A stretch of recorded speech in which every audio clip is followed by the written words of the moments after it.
ഞാൻ ഒരു പാവപ്പെട്ട മനുഷ്യനായിരുന്നു. ഞാൻ എൻ്റെ ജീവിതകാലം മൊത്തം എൻ്റെ മക്കളെ നോക്കി വളർത്തി ഇത്രയും പ്രായമാക്കി പഠിപ്പിച്ച് എല്ലാം ഞാൻ ചെയ്തു. പഠിപ്പിച്ച് ഞാൻ ആളാക്കി. ഇപ്പം ലാസ്റ്റ് എനിക്ക് ഒന്നുമില്ലാതായി. 10 സെൻറ്റ് സ്ഥലം ഞാൻ സ്വന്തമായിട്ട് മേടിച്ച്, 10 സെൻറ്റ് സ്ഥലം എൻ്റെ ഭാര്യയുടെ പേരിൽ ഞാൻ മേടിച്ച് ഒന്നുമില്ലാത്തവനാക്കി എന്നെ. നിങ്ങൾ നാട്ടുകാർ ഇനിയെങ്കിലും അറിഞ്ഞ് ഭാര്യമാരുടെ പേരിൽ ഒരു പാകം ചെയ്യല്ലേ. ഞാൻ കഷ്ടപ്പെട്ട് ഇപ്പം എനിക്ക് ആരുമില്ലാതായി. എനിക്ക് 3 മക്കളാണ്.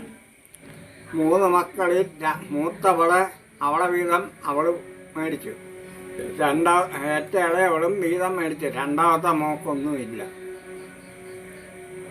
അവളെ കൊടുക്കുക, അവളെ പഴം കുത്തി കാണിക്കുന്നു.